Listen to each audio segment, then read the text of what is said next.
야, 고졸 주제에 내가 뭘 안다고 나서? 가서 손님들 외투나 정리해. 시어머니 조 여사의 날카로운 목소리가 화려한 연회장에 울려 퍼졌습니다. 수백 명의 귀빈과 기자가 지켜보는 가운데 집안에 사활이 걸린 30억 원 규모의 계약 체결을 앞둔 긴박한 순간이었습니다. 남편 성진은 아내 서윤의 시선을 피하며 창피하다는 듯 고개를 저었습니다. 제발 가만히 좀 있어. 망신당하고 싶어서 환장했어? 하지만 서윤은 물러서지 않았습니다. 그녀의 눈은 테이블 위 계약서 5페이지 네 번째 줄에 박힌 치명적인 독소 조항에 고정되어 있었죠. 이대로 사인하시면 우리 집안은 30억 원을 공중에 날리게 됩니다. 제가 직접 통역하겠습니다. 서윤의 그 한마디에 연회장은 비웃음으로 가득 찼습니다. 명문대 졸업장을 가문의 훈장처럼 내세우는 이 집안에서 고졸 며느리의 외침은 그저 무식한 여자의 헛소리 정도로 치부되었습니다. 하지만 3분 뒤 이 연회장의 공기는 완전히 얼어붙고 집안의 서열은 송두리째 뒤집어지게 됩니다. 오늘 이야기 시작 전 구독과 좋아요로 응원 부탁드립니다. 여러분의 하루에도 놀라운 반전과 평온한 행복이 꽃처럼 피어나길 바라겠습니다. 어디에서 시청하고 계신지도 댓글로 남겨주세요. 끝까지 들으시면 인생의 진정한 가치와 실력이 무엇인지 큰 깨달음을 얻으실 겁니다. 그럼 무시당하던 며느리가 치밀한 설계자로 거듭나는 이야기 지금 시작합니다. 서윤의 시댁은 대대로 명문대 졸업장을 가문의 자부심이자 사람의 격을 재는 유일한 잣대로 여기는 집안이었습니다. 시어머니 조 여사는 특히 그런 기준에 철저한 분이었습니다. 그녀에게 고졸 출신인 서윤은 집안의 품격을 떨어뜨리는 오점이었고 부려먹기 좋은 일꾼 그 이상도 이하도 아니었습니다. 명절이나 집안 행사가 있을 때마다 서윤의 자리는 늘 정해져 있었습니다. 손님들의 외투를 받아 정리하고 주방 구석에서 다과상을 준비하며 보이지 않는 곳에서 분주히 움직이는 일이었죠. 중요한 비즈니스 대화에 며느리가 끼어드는 건 이 집안에서 엄격히 금지된 불문율이었습니다. 남편 성진 역시 엘리트 집안의 장남답게 겉으로는 점잖았지만 그 내면에는 갈등을 회피하려는 비겁함이 있었습니다. 아내를 그저 부모님 말씀 잘 듣고 집안일이나 조용히 챙기는 순종적인 사람으로 남겨두는 편이 본인에게 더 유리하다고 믿어왔으니까요. 하지만 서윤에게는 아무도 모르는 시간이 있었습니다. 무역업을 하던 아버지를 따라 북유럽의 거친 항만 창고와 바이어들의 사무실을 누비며 자랐던 세월이었습니다. 행사를 며칠 앞둔 어느 날 오후 서윤은 거실 테이블 위에 놓인 시동생 현우의 계약서 초안을 우연히 보게 되었습니다. 아이비리그 출신임을 과시하며 집안의 차세대 리더로 칭송받던 현우가 준비한 30억 원 규모의 프로젝트 서류였습니다. 서윤의 눈이 서류를 훑는 순간 그녀의 심장이 강하게 요동치기 시작했습니다. 그것은 완벽한 계약서가 아니라 한국 기업을 통째로 삼키려는 치밀한 사기극의 설계도였습니다. 현우가 놓친 단위 환산 오류와 교묘하게 숨겨진 독소 조항, 그리고 존재하지도 않는 유령법인의 흔적까지 서윤의 눈에는 이 모든 리스크가 선명하게 보였습니다. 하지만 시댁 식구들은 여전히 그녀를 향해 청소나 똑바로 해라며 조롱 섞인 말을 내뱉고 있었습니다. 서윤은 조용히 주먹을 쥐었습니다. 이제 4년 동안 지켜온 침묵을 깨고 진짜 설계자가 누구인지 보여줄 판이 짜여지고 있었습니다. 서윤에게는 시댁 식구들이 결코 짐작조차 할 수 없는 특별한 이력이 있었습니다. 18살 친구들이 대학 입시를 위해 독서실에 틀어박혀 있을 때 서윤은 북유럽의 차가운 바닷바람을 맞으며 항만 창고와 세관을 드나들었습니다. 무역업을 하던 아버지는 어린 딸을 단순한 가족이 아니라 가장 믿음직한 사업 파트너로 대했습니다.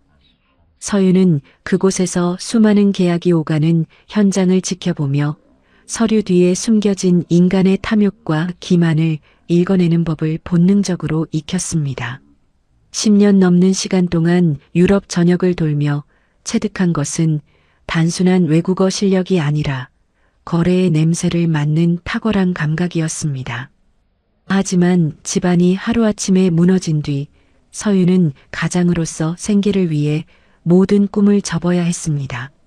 명문대 합격 통지서 대신 생활전선으로 뛰어든 그녀의 선택은 시댁 식구들에게는 그저 학벌 없는 여자의 평범한 인생으로 보였을 뿐입니다. 시동생 현우가 아이비리그 졸업장을 훈장처럼 흔들며 거드름을 피울 때 서윤은 부엌에서 과일을 깎으며 그가 들고 있는 서류 속의 맹점을 조용히 훑었습니다. 현우는 외국어로 자신 있게 말하며 시어머니의 환심을 샀지만 서윤의 귀에는 그가 내뱉는 단어들이 얼마나 공허한지 단번에 들렸습니다. 특히 바이어 밀러가 제안한 환차손 보전 조항은 10년 전 스웨덴에서 유행했던 전형적인 사기 수법과 판박이었습니다. 서윤은 조용히 자신의 방으로 돌아와 낡은 공책을 펼쳤습니다. 그 안에는 아버지를 따라다니며 기록했던 수많은 거래 데이터와 해외 법인들의 정보가 빽빽하게 적혀 있었습니다. 시댁 식구들이 그녀를 무시하며 비웃는 동안 서윤은 밀러가 내세운 유령 법인의 실체를 파악하고 독소 조항이 가져올 파멸적인 결과를 수치로 계산해 나갔습니다. 형수님이 뭘 알겠어요? 라며 코방귀를 뀌는 현우의 목소리가 복도를 타고 흘러왔지만 서윤은 흔들리지 않았습니다. 침묵은 굴복이 아니라 가장 강력한 한 방을 날리기 위한 치밀한 준비 과정이었습니다. 행사 사흘 전 집안의 공기는 서늘할 정도로 팽팽하게 당겨져 있었습니다. 이번 파트너십 체결에 가문의 모든 명성과 수천억 원의 자산이 걸려 있었기에 조 여사는 며느리 서윤을 그림자처럼 부리며 행사장 동선을 체크했습니다. 하지만 서윤의 머릿속에는 오직 하나 계약서 속에 교묘하게 숨겨진 30억 원의 함정뿐이었습니다. 서윤은 깊은 고민 끝에 남편 성진의 서재문을 두드렸습니다. 여보, 이 계약서 다시 검토해야 해요. 밀러라는 사람, 스톡홀름에 실체도 없는 유령 법인을 내세우고 있어요. 이대로 사인하면 30억 원을 그냥 날리게 됩니다. 서윤의 목소리는 절박했지만 성진은 서류에서 눈도 떼지 않은 채 싸늘한 비웃음을 흘렸습니다. 서윤아, 내가 비즈니스에 대해 뭘 안다고 그래? 현우는 명문대에서 경제학을 전공한 전문가야. 고졸인 내가 읽을 수 있는 수준의 서류가 아니라고. 성진은 아내의 경고를 학벌 열등감에서 나온 근거 없는 참견으로 치부해버렸습니다. 그때 시동생 현우가 거드름을 피우며 서재 안으로 들어왔습니다. 그는 서윤을 벌레 보듯 훑어보았습니다. 형수님, 제 서류 함부로 손대지 마세요. 단어 뜻이나 제대로 알고 보시는 겁니까? 망신당하고 싶지 않으면 그냥 시키는 일이나 하세요. 형수님은 연회장 입구에서 손님들 옷이나 잘 받아주시면 됩니다. 거실에서 이 광경을 지켜보던 시어머니 조 여사 역시 쐐기를 박았습니다. 서윤아, 내 자리는 무대 뒤편이야. 귀빈들 코트랑 선물 꾸러미 정리하는 거, 그게 내 역할이다. 절대 다른 데 기웃거리며 해외 손님들한테 말 섞을 생각 마라. 서윤은 입술을 깨물며 고개를 숙였습니다. 4년 동안 익숙해진 가장 작은 목소리로 대답했을 뿐이었죠. 하지만 그녀의 가방 안에는 밀러의 정체를 증명할 현지 데이터와 수정된 계약 문안이 이미 완벽하게 정리되어 있었습니다. 화려한 연회장의 샹들리에 아래에서 벌어질 거대한 사기극을 막을 수 있는 유일한 열쇠는 지금 이 집안에서 가장 낮은 곳에 있는 고졸 며느리의 손에 들려 있었습니다. 드디어 가문의 사활이 걸린 운명의 날이 밝았습니다. 서울의 특급 호텔 대연회장은 수백 개의 샹들리에 불빛 아래 정재계 인사와 언론사 기자들로 가득 찼습니다.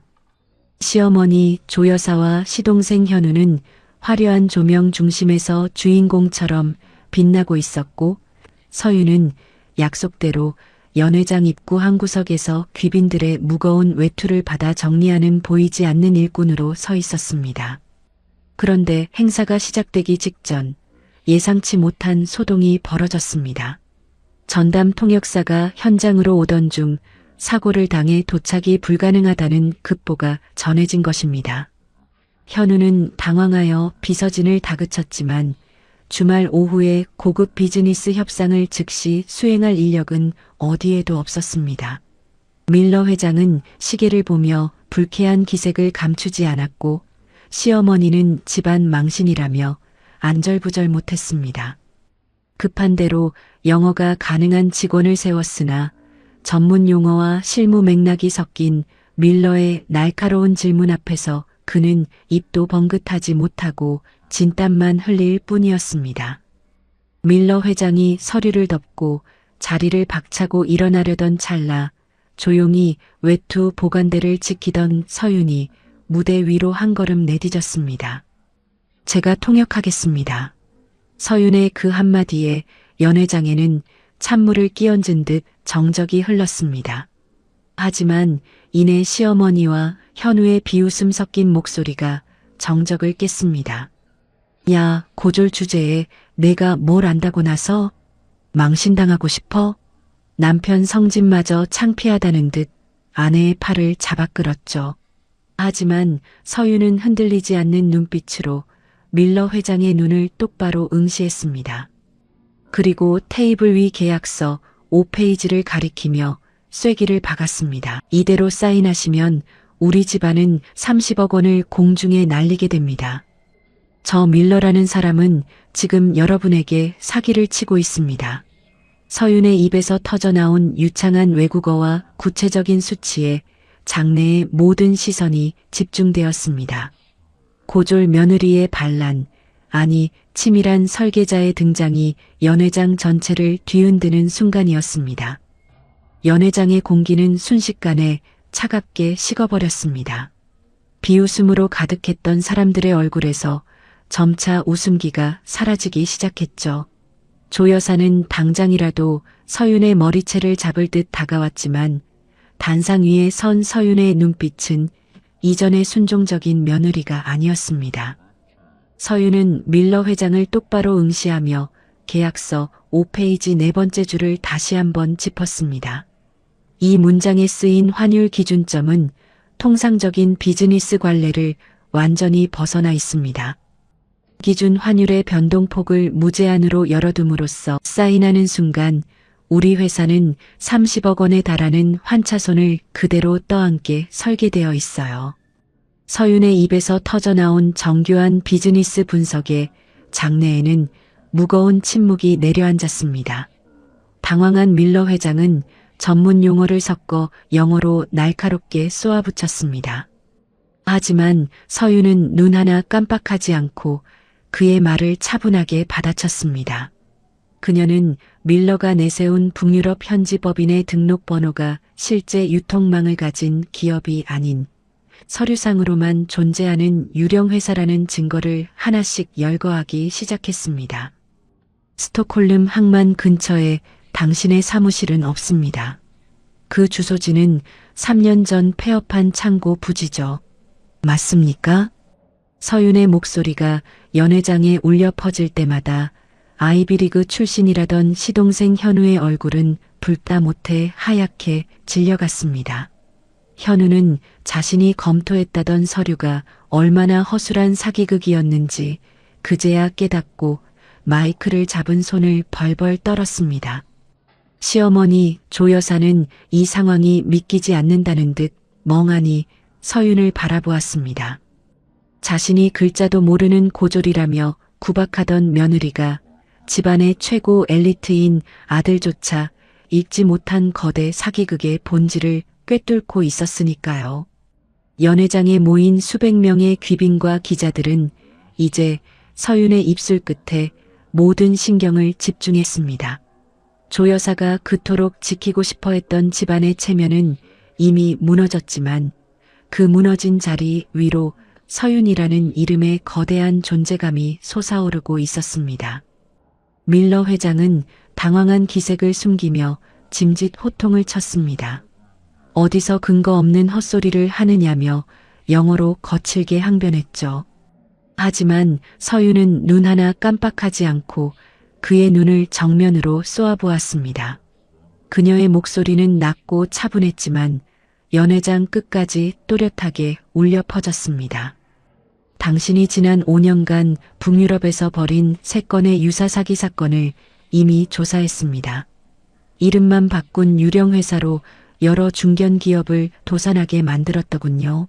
서윤이 제시한 구체적인 연도와 사건의 맥락에 밀러의 이마에는 굵은 땀방울이 맺히기 시작했습니다. 그는 옆에 선 변호사에게 다급하게 무언가를 지시하려 했지만 서윤은 그 틈조차 주지 않았습니다. 서윤은 밀러가 숨기고 싶어 했던 과거의 판결문 내용까지 언급하며 그를 심리적으로 완전히 벼랑 끝까지 밀어붙였습니다. 지금 이 계약서에 서명하는 순간 한국 수사기관뿐만 아니라 인터폴에도 당신의 소재가 파악되도록 조치해 두었습니다. 선택하시죠. 이 판을 엎고 조용히 사라질 것인지 아니면 이 자리에서 법의 심판을 받을 것인지. 서윤의 서늘한 경고에 밀러는 잡고 있던 만년필을 바닥에 떨어뜨리고 말았습니다. 아이비리그 출신이라며 어깨에 힘을 주던 시동생 현우는 자신이 믿고 따랐던 파트너가 국제적 사기꾼이라는 사실에 정신을 놓은 듯 자리에 주저앉았습니다.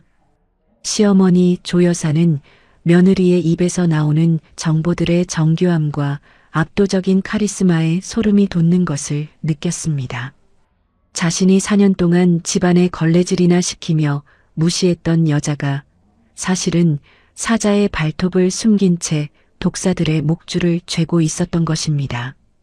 연회장의 모든 카메라는 이제 사기꾼 밀러의 추한 몰락과 그를 단숨에 제압한 서윤의 옆얼굴을 집요하게 담아내기 시작했습니다.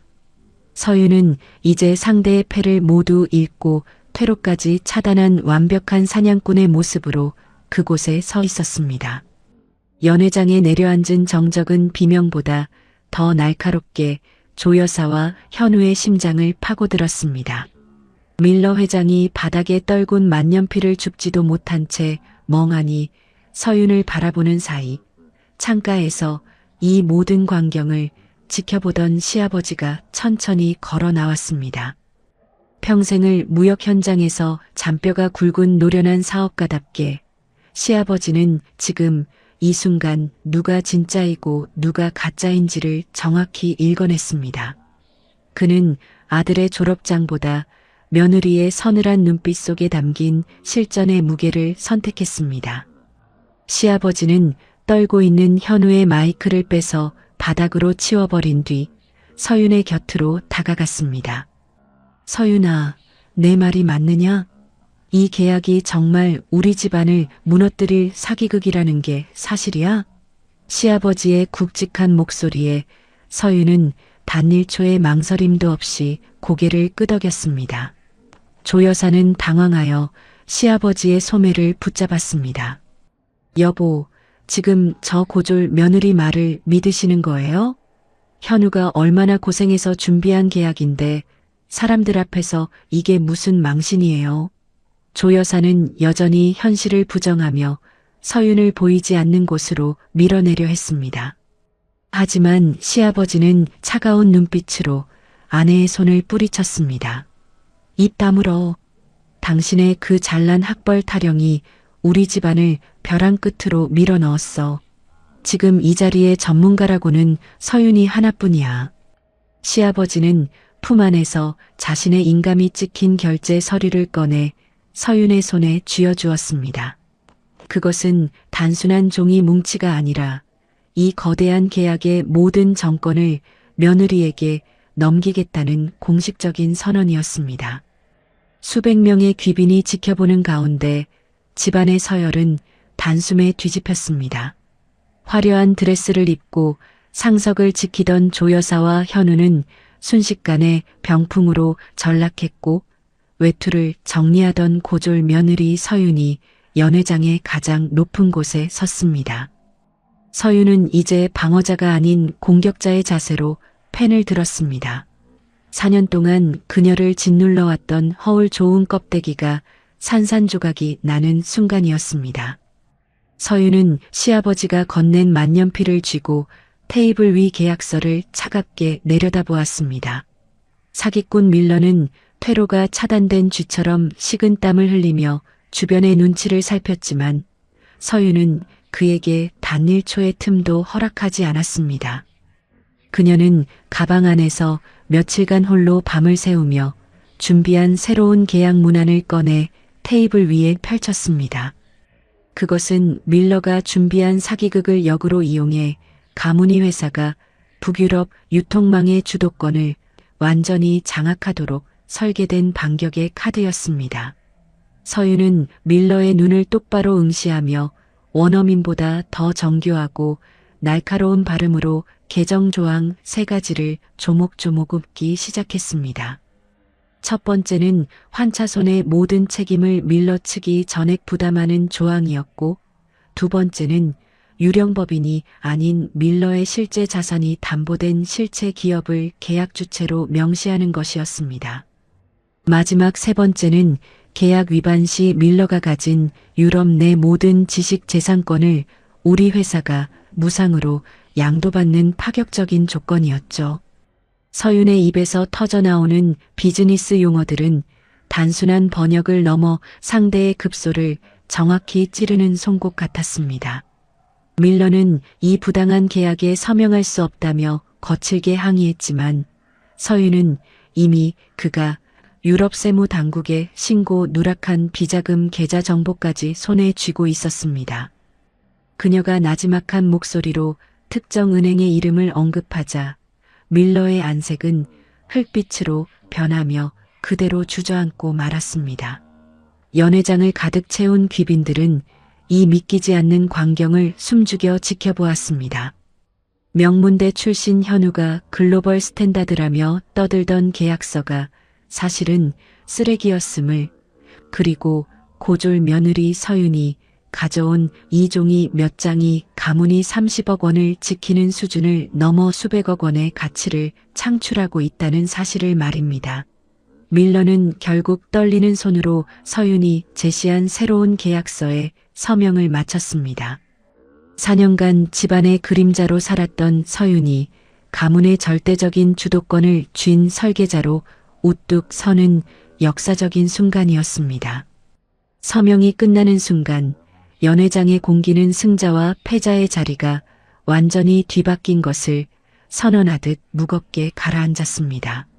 국제적 사기꾼으로 몰려 퇴로가 차단된 밀러 회장은 거칠게 숨을 몰아쉬더니 이내 포기한 듯 서윤을 향해 허리를 굽혀 깊숙이 고개를 숙였습니다. 그는 떨리는 목소리로 자신이 만난 파트너 중 가장 날카롭고 무서운 비즈니스 전문가였다고 고백했습니다. 그 목소리는 스피커를 타고 연회장 구석구석까지 울려 퍼졌고 기자들의 카메라는 일제히 고개를 숙인 외국인 회장과 그 앞에 당당히 선 서윤의 모습을 담기 위해 빗줄기 같은 플래시를 터뜨렸습니다. 조 여사는 그 광경을 보며 자신의 세계가 산산조각 나는 것을 느꼈습니다.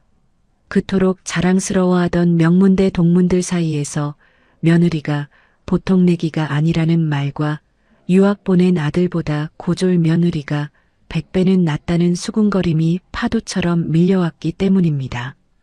조 여사가 평생을 쌓아온 학벌이라는 성벽이 4년 동안 무시해온 며느리의 실력 앞에 모래성처럼 허물어지고 있었습니다. 아이비리그 졸업장을 훈장처럼 달고 있던 시동생 현우는 이제 구석으로 밀려나 땀에 젖은 넥타이를 매만질 뿐이었습니다. 자신이 검토했다던 서류가 30억 원짜리 사기극이었다는 사실이 만천하에 드러난 이상 그는 더 이상 집안의 후계자도 엘리트도 아니었습니다. 시아버지는 흐뭇한 표정으로 서윤의 어깨를 가볍게 두드렸습니다. 오늘 이 자리는 서윤이 내가 주인공이다. 그 한마디는 시댁 식구들이 며느리에게 씌웠던 고졸이라는 낙인을 지워버리고 그녀를 가문이 새로운 중심축으로 임명하는 공식적인 판결과도 같았습니다. 연회장에 모인 귀빈들은 이제 조 여사의 자리가 아닌 서윤의 주변으로 모여들어 명함을 내밀며 인사를 건네기 시작했습니다. 서윤은 그 화려한 찬사 속에서도 평정심을 잃지 않았습니다. 그녀는 자신을 향한 박수갈채보다 4년 만에 처음으로 자신의 이름을 되찾았다는 사실에 가슴 깊은 곳에서 차오르는 뜨거운 전율을 느끼고 있었습니다. 화려한 연회장을 빠져나와 집으로 돌아가는 차 안에는 숨막히는 침묵만이 흘렀습니다. 불과 몇 시간 전까지 주인공처럼 빛나던 조 여사의 기세는 온데간데 없었고 조수석에 앉은 그녀의 어깨는 평소보다 한 뼘이나 내려앉아 있었습니다. 뒷좌석에 나란히 앉은 현우는 휴대폰 화면만 무의미하게 넘기며 식은땀을 닦아냈습니다. 자신이 호언장담했던 30억 원짜리 프로젝트가 고졸 형수의 손끝에서 사기극으로 판명난 이상 그가 내세웠던 명문대의 권위는 이미 쓰레기통에 처박힌 것이나 다름없었죠. 남편 성진 역시 운전대를 잡은 손에 힘을 준 채 백미러로 서윤의 눈치를 살폈습니다. 집에 도착해 거실 불이 켜지자 조 여사는 참았던 울분을 터뜨리는 대신 힘없이 소파에 주저앉았습니다. 그녀는 서윤을 향해 고개를 들지 못한 채 갈라진 목소리로 나직하게 물었습니다. 너 대체 언제부터 알고 있었니? 그 서류가 가짜라는 걸. 서윤은 차분하게 식탁 앞에 서서 시어머니의 눈을 응시했습니다. 제가 처음 말씀드렸을 때부터요. 현우 도련님이 가져온 서류는 비즈니스가 아니라 약탈이었으니까요. 서윤의 대답에 현우는 고개를 숙인 채 아무런 변명도 하지 못했습니다. 자신이 그토록 무시했던 형수가 읽어낸 독소조항과 유령법인의 실체는 그 어떤 이론보다도 날카롭고 정확했기 때문입니다. 성진은 아내 곁으로 다가와 미안하다는 말을 꺼내려 했지만 서윤은 차가운 눈빛으로 그의 접근을 차단했습니다. 미안하다는 말로 때우려 하지 마세요. 당신들이 내 학벌을 비웃으며 부엌으로 밀어넣는 동안 나는 이 집안이 무너지는 소리를 듣고 있었습니다. 서윤의 일침에 거실의 공기는 한순간에 얼어붙었습니다. 조 여사는 자존심을 지키기 위해 다시 한번 입술을 달싹였지만 시아버지가 거실로 들어서며 내뱉은 한마디에 완전히 무너지고 말았습니다. 시아버지는 현우에게 당장 내일부터 회사 실무에서 손을 떼고 밑바닥부터 다시 시작하라며 불호령을 내렸습니다. 그리고 서윤에게는 가문의 핵심 자산을 관리하는 실무팀장의 자리를 제안했습니다. 시아버지가 제안한 핵심 실무팀장이라는 자리는 이 집안에서 고졸 며느리에게 줄 수 있는 파격적인 보상이자 동시에 그녀의 능력을 가문 안에 영원히 묶어두려는 교묘한 밧줄이기도 했습니다. 조 여사는 자존심이 상한 듯 입술을 깨물면서도 당장 회사의 30억 원을 지켜낸 며느리의 눈치를 보느라 아무 말도 하지 못했습니다.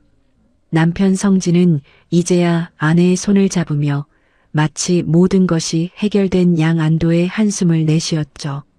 하지만 서윤은 남편의 손을 가볍게 뿌리치며 자리에서 일어났습니다. 그녀의 시선은 화려한 거실이 아니라 지난 4년간 자신이 닦아온 구석진 마룻바닥을 향하고 있었습니다. 아버님, 자리를 내어주신다는 말씀은 감사하지만 거절하겠습니다. 서윤의 단호한 거절에 시아버지는 당혹스러운 듯 안경을 고쳐 썼습니다. 집안의 인정을 갈구하며 고개를 숙이던 며느리가 제 발로 기회를 걷어차리라고는 상상도 못했던 것이죠. 서윤은 담담하게 말을 이어갔습니다. 저는 이 집안의 명예를 지키기 위해 나선 것이 아닙니다. 단지 제가 배운 가치가 훼손되는 것을 참을 수 없었을 뿐이에요. 저는 이제 팀장이라는 이름표 뒤에 숨는 대신 제 이름을 걸고 제 길을 가려 합니다. 서윤의 목소리에는 흔들림 없는 확신이 서려 있었습니다. 서윤은 시아버지에게 직위 대신 지난 4년간 이 집안에서 일했던 정당한 노동의 대가만을 요구했습니다. 방으로 들어온 서윤은 오래된 여행 가방을 꺼냈습니다. 4년 전 불안과 기대를 안고 이 집에 들어올 때 챙겨왔던 낡은 가방이었죠. 성진이 방으로 들어와 무릎까지 꿇으며 매달렸지만 서윤은 더 이상 그의 비겁한 눈물에 흔들리지 않았습니다. 자신을 부엌대기로 방치했던 남편의 사랑이 얼마나 가벼운 껍데기였는지 연회장의 조명 아래에서 이미 뼈저리게 확인했으니까요. 서윤은 가방을 닫으며 거울 속에 비친 자신을 향해 미소 지었습니다. 학벌이라는 감옥에서 스스로 걸어나와 진짜 실력의 세계로 향하는 설계자의 뒷모습은 그 어느 때보다 높고 당당했습니다. 서윤이 그 저택의 대문을 나선 지 어느덧 1년이라는 시간이 흘렀습니다. 4년이라는 긴 세월 동안 그녀를 짓눌렀던 무거운 공기는 이제 상쾌한 아침의 바람으로 바뀌어 있었습니다. 서윤은 서울 도심의 작은 사무실 창가에 서서 멀리 보이는 한강을 바라보았습니다. 책상 위에는 이제 시댁의 결제 서류가 아닌 자신의 이름이 선명하게 박힌 무역회사의 계약서들이 놓여 있었습니다. 그녀는 더 이상 누군가의 코트를 받아 정리하는 며느리가 아니라 전 세계 바이어들과 대등하게 판을 짜고 리스크를 설계하는 당당한 최고 경영자로 서 있었습니다. 시댁의 풍경은 그날 이후 극적으로 변했습니다. 졸업장만 믿고 기고만장했던 시동생 현우는 업계의 사기극의 희생양이었다는 소문이 퍼지며 사실상 매장당했고 시어머니 조여사는 그토록 자랑하던 동문 모임에 더 이상 나가지 못하게 되었습니다. 만나는 사람마다 서윤의 근황을 물으며 그런 보석 같은 며느리를 왜 놓쳤느냐고 뼈있는 농담을 던졌기 때문입니다. 남편 성진은 가끔 서윤의 사무실 근처를 서성였지만 차마 문을 열고 들어오지는 못했습니다. 한때 자신의 아내를 부엌 구석으로 밀어넣었던 비겁한 침묵이 이제는 거대한 벽이 되어 자신을 가로막고 있다는 사실을 깨달았기 때문입니다. 사람의 가치는 종이 한 장에 적힌 졸업장이나 누군가가 붙여준 이름표로 정해지는 것이 아닙니다. 진짜 실력은 눈에 보이지 않는 시간 속에서 남들이 알아주지 않는 고독한 현장에서 묵묵히 쌓아 올린 내공에서 나옵니다. 서윤이 증명한 것은 단순히 외국어를 잘하는 능력이 아니었습니다. 어떤 무시와 멸시 속에서도 자기 안의 빛을 잃지 않고 결정적인 순간에 그 빛을 세상 밖으로 쏘아 올릴 수 있는 단단한 자아의 힘이었습니다. 당신이 견뎌온 그 지루하고 힘든 시간은 결코 당신을 배신하지 않습니다. 오늘의 사연이 여러분의 가슴에 작은 용기의 씨앗이 되었기를 바랍니다.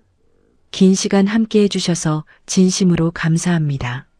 영상이 좋으셨다면 구독과 좋아요 부탁드리며 여러분의 삶에 늘 당당한 반전이 가득하시길 응원합니다. 지금까지 이야기 친구였습니다. 감사합니다.